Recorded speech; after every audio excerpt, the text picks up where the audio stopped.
Hello and welcome to this edition of Crossover and Jishajun with Charlotte and our new friend Sunny Du. Welcome to Crossover.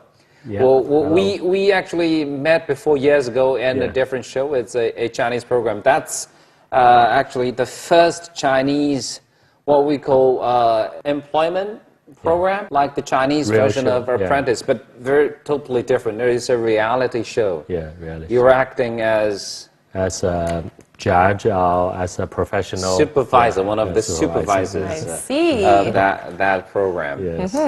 Good to see you again. Long time no see. Yes. I'm very happy we have a new chance to talk together. To work together. Yeah. I remember you as a trainer because you were at the time working for these training companies, right? So what do you do now? So I'm right now working for NGO. This organization is helping the young people to start their new business. Maybe they just lay out a little bit money. Then we can offer the money without guarantee, without interest. It's more like a venture capitalist? Venture capital, but different is we are not seeking for the turn back. We just to helping the young people. So before this role, you were training, say, the corporate world. Yeah. It's a different type of training. Talking about training, let's take a look. And we're talking about all these different forms and sometimes strange ways of training. And now, this is a picture showing two young people on the left-hand side of the picture. You can see they were dressed as, beggars, right? Sort of. Sort of. Yeah. They don't really look like beggars. They seem to be happy playing that role. And the passers-by, they were watching them with that strange look. A bit skeptical. Hey, what are you doing? Are you, shooting a movie or a television? Maybe they are thinking, where is the camera? Where's the camera? or a reality show, reality on the show. street. This is actually a scene in Zhejiang, in Jinhua, not far from my hometown, actually. These two young men, the boy and girl, they were actually from a company, and it was part of the training program. Yeah. They were acting as beggars, and the task says they will have to beg for 31 in 2 hours as a beggar. They couldn't say, hey, we are now going through this training program, so give me 30 yuan, then I can have my job done. Okay. But it's not in that way. So they had to act like the real beggars. So all these, jackets or whatever they were wearing, they actually Handmade. exactly. They kind of destroyed it on purpose. Is this training for dishonesty? Is this dishonesty training, or what kind of training is this? What do you think of that? Well, it depends on what the point of the exercise of the training is. I don't know that. I don't know that I approve of that kind of training. That's when we're coming to the professionals. Right? So, Sunny, what do you think of that? Is that a? In fact, I know this kind of training. I really knew that. Did you also design something like that before? No. Okay, so professionally, what's the goal or what's the point of this kind of training? Okay, so I think they try to change the mentality of the people. So normally we define the people in different categories. The first category is the knowledge learning. Okay, just like in the school. Okay, the second we call the skill development. I think this kind of training is the company. They want to send their managers to try to change their mentality, to change how even the value system, to make new people, they try to make some new people there. In a dishonest way. I was going to say, aren't there many ways you can try to change someone's, thinking or... I think that's the problem in China. Then they want to change. They want to create some real cruel situation that people to face the problem they never face or play the role they never play. Okay, they never been like that. So try. Okay, maybe that can give people some shock. That people change. I think that's the way what they designed this kind of training. Professionally speaking, do you think this is a good training program? I don't think so. What is bad about it? I think in this way, first they want to take like this kind of situation. The people, they make the people, like you say, lie to others. Lie to others, because they're just a play. They're not a real experience. Some kind of take a look at the faces. You know, they were laughing. They were, hey, this is fun. You know, this is a little game. We're now all playing. Yeah. You know, this makes me think of a news story I read just I don't know, about a week ago about a woman who in Beijing who had to take the subway every day to work and back and forth from work, and she just couldn't handle the crowds anymore. So she went online and bought a fake pregnancy, stuff thing. They use in acting, for film or stage, and she wore it on the subway so that people would give her a seat, so she wouldn't be squished. She was taking advantage of people's. But then it fell off one day. So it was apparent that she was a fake, basically.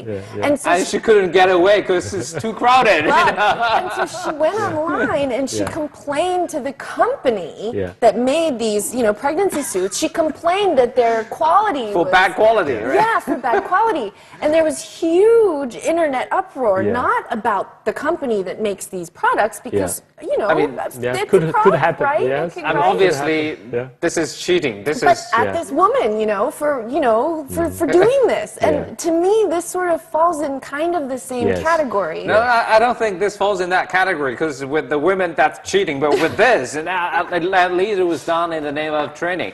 I do have a similar case. So let me ask you first, and your impression first. Okay. Not years ago, maybe only 2 years ago, it's about a training program for students. It's a survival program. You're only given actually 1 yuan for a day, and you have to survive for at least 2 weeks. And you were put actually in a new place. You know nobody, and 1 yuan. Without the telephone, no telephone, no anything, no communication. Yes, no communication. And 1 yuan for a day, you have to survive for 2 weeks. What do you think of that program? Are you allowed to look for a job? You are allowed. So you can do something. You can do something. It's not like you have to survive on 1 yuan and that's it. Like you can think of ways to... Exactly. You can make your own living, you can try to find a job. Well, it wouldn't be for everybody, but if, maybe it's okay for some people. But just like this one, the picture that we just saw, you can't just tell people it's a part of the training program, so can you just give me a job for 2 weeks? Yeah. Well, they can't say they're students. But you can still go look for a job, Yes. right? Like you could go try to get a job washing dishes or That's right. sweeping That's the right. street or, anything, right? Yeah. You can accept that. That I can accept. I think that's probably a good program, actually. A good one. Well, it makes you've got to think of something. You have to do something. It pushes you to action. That's about role changing. Right? And you have to think, what can I do? Yes. First of all, how can I survive on my 1 yuan until I can find a job to make some more money so that I can, have enough to eat? A good one? Yes, I think the big difference is here, you give the role that people play. Okay, that's fake. Okay. When we're talking about experiential learning or training, you give the situation that the people... It's a situation, not the role. Yes, not the role. You let the people, the trainee, to choice, to make their own decision, to solve the problem, themselves. Really the challenge himself. Okay, so that could be in the city. Also, before we design some a program in the desert. Okay. See? Yeah, take 4 days. You have to. It's about 100 kilometers. You take the limited equipment with you, but you need to take the journey to the end. We tell you where is the destination. Okay. You need to do all your best. Try all your best. Try to get there. Are there any principles in corporate training? What is supposed to be good? What is supposed to be unacceptable in corporate training? The first training always try to meet the needs of the corporate. Okay, the training needs, but the limitation. Okay, the limitation. Bottom line. Bottom line. Yeah, the bottom line. You cannot hurt people. Okay, safety. We are talking about the physical safety. And right now, you also need to think about psychological safety. You know, because I saw many training. They are doing like brainwash. They are brainwash some young people. They are not affirmed their value system. By the brainwash, they just totally lost. Okay. Talking about brainwash, actually, in the next story, we're going to talk about this new type of brainwashing, and actually, this is what they're looking for, try to be brainwashed for a purpose. We'll talk about that after the break. You're watching Crossover. We'll be right back. Welcome back to Crossover, and today we're now talking about these new ways of training programs, and some are fine, but some are not so fine. But let's come down to the second story, and this is also about the training, and this is actually a commercial training class, and the title of this training program is How to Marry a Millionaire. This is the program in Chengdu, that's the capital city in Sichuan. And the fees they have to submit for that program of about 1 month is 10,800 yuan. They successfully recruited 12 candidates for that program. 11 submitted that 10,800, and one, 44 years old, and she chose to be a VIP student of that class, and she submitted 20,000. The VIP student got the one-to-one lessons. Okay. So personal coaching. Personal coaching. Exactly. Yeah. Okay. And that's all these programs are not only happening in Chengdu, because there's a similar one in Beijing. There's a similar one in Shenzhen, and how to marry a millionaire, if not a billionaire. I think the name's unfortunate. You know, it's straightforward. Well, I think it's unfortunate because it just seems very superficial and maybe overly practical, right? But if you think about it, you know, what might they be talking about in these classes? Maybe it's decorum, maybe it's, you know, your public behavior, you know, maybe it's how to, you know, dress. Present yourself. I mean, these are all things that people have taken lessons in for hundreds of years, right? So etiquette, you know, various forms of etiquette. So in that sense, you know, you can't look at something like this and go, you know, that's stupid. Because, you know, maybe... But how come there are still 12 candidates? Well, exactly. Maybe they're learning some useful things.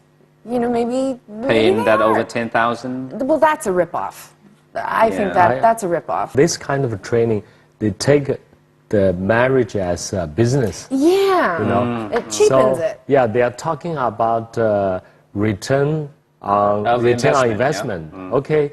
If you based on the millionaire or billionaire, okay, how much? 10,000 is not expensive. It's nothing. Okay, so I think that's one of the reasons.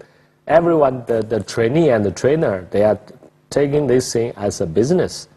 Okay. I mean, the interesting thing is, maybe also in Sichuan, and not long ago, and there was that group of rich people and all these millionaires, if not billionaires, because they found it difficult to find the right ones, you know, their misrights. And then what they did was they found an agency, and the agency helped them organize a dating party program.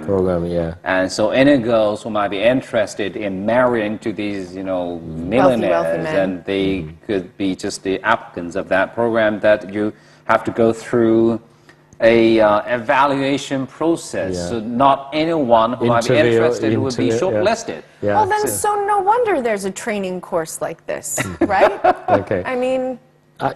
But I think the problem is not existing this kind of training.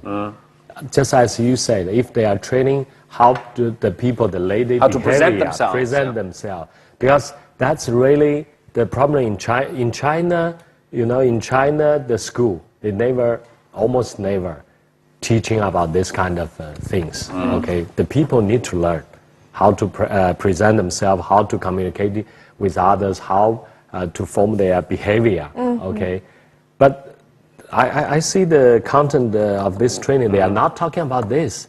They are talking about where you could be found. Yeah, detecting. How can you impress these millionaires? Yeah. How to play? You know, that's wrong. I think that's wrong. Now let's get down to some of these principles of the tips. Yes. Okay. The first one is more about how do you get to know these. You know, how do you get acquainted with these millionaires? And it says you have to do your homework. You have to know, you know, the backgrounds of these millionaires and try to plan an encounter. Say it's not, you know, you were there. It seems, make it like a chance encounter, but really it's been planned. Exactly. Yeah. This is about getting close to these millionaires or get acquainted with these millionaires. Second, it's about dating. If there is a date, try not to order too expensive dishes, you know, to leave a good impression. Trying to find the right angle where, you know, the lighting in your face or in that angle is just right. Make sure we're talking about presenting yourselves, right? Because which side of your face is the right side. But normally, you as a professional, you know that. You know. I'm right face, right side. All right. Okay. Third one is about giving and receiving gifts, and you have to be cautious about receiving the gifts. If it is too expensive, try to say no. And if there is a return gift, try to, you know, put some time thinking about what you're going to give back in return. That's worthy advice.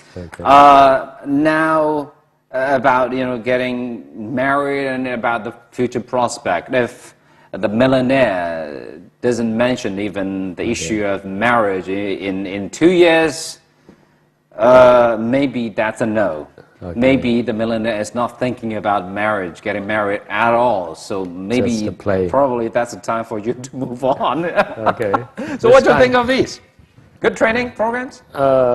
As I just mentioned, I think some experience is as a knowledge you can tell the people. It's more about communications. It's nothing about dating, you know, nothing about marrying a millionaire. And also when we're talking about training, we always say training, the purpose of training always to change the people. So I think by marriage, you cannot just change people this kind of behavior. No, because marriage is based on the understanding of the two people. And there must be some fundamental things match. That cannot play. I can't even begin to think of how many books or online courses or things like that I've seen in the States on, you know, how to make $1 million in a month or something. You know, I mean, it's all along those lines of, you know, it appeals to that nature in people of let's get there fast and get as much as we can, right? But in reality, you know, it doesn't always work that way. Maybe that's their choice. That's their lifestyle. So I mean, it's fair.